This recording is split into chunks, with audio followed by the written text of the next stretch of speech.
Hi witches, so today's video is actually going to be from a different angle. I am redesigning my altar for Hekate, so I wanted to show you like how I did that, so that way maybe it could give you some examples or ideas of what you can do for your own altar. So I'm gonna go flip the camera around. I got this oh my gosh, I got this awesome tripod with like a ring light, so I have to figure out how to set that up. But this is gonna be the first time using it, and I was able to get that because of my patrons, and I just want to say thank you, because I need it.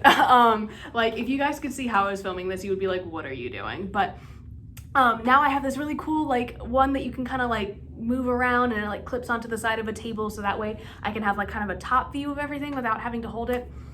My life is changed. Thank you guys so much. If you haven't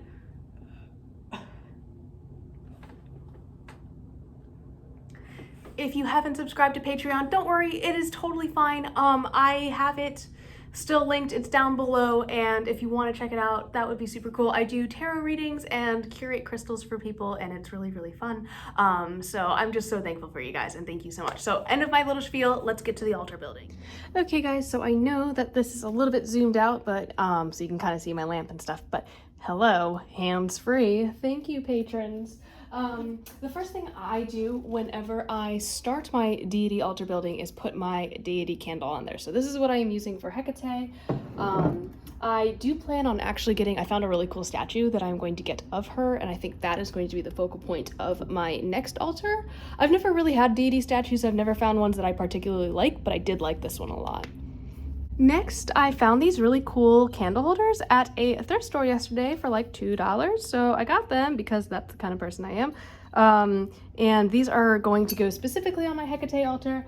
I find that I associate the color gold with her a lot. I don't know what that is. I just really do. It's part of my UPG. And I got two like red taper candles, so I'm going to fit these in there.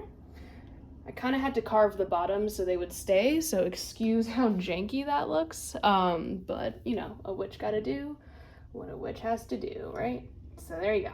I next have like 3 red candles, one for each of her aspects, because Hekate is a triple goddess. So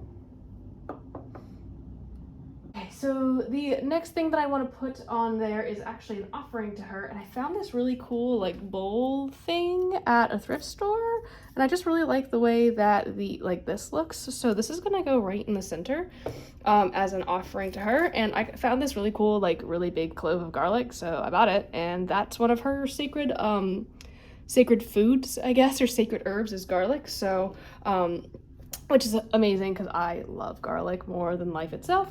But that's gonna be her new offering dish. So I'm trying to get this all kind of centered here.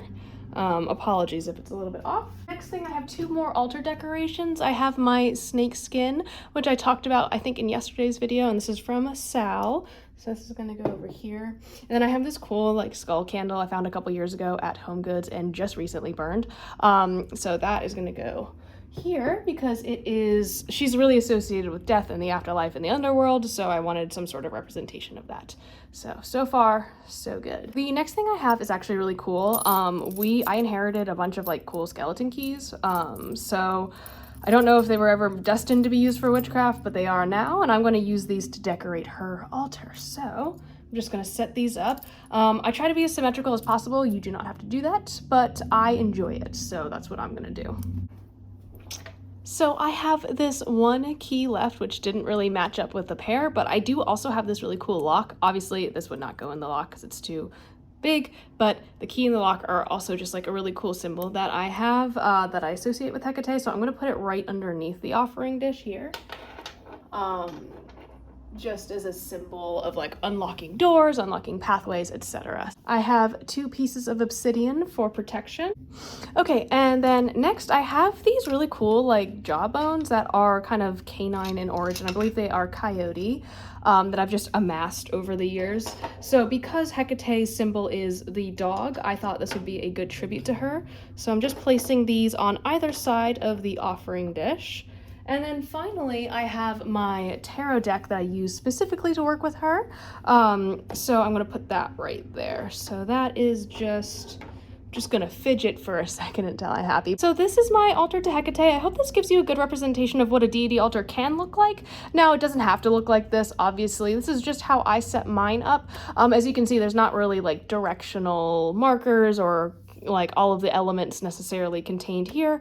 However, I do try to keep things you know, related to the deity. So I hope that makes sense. I hope you guys enjoyed this video. If you do have a deity altar that you would like to show off, definitely tag me and I will share it to my story. Other than that, I will see you guys tomorrow. Bye.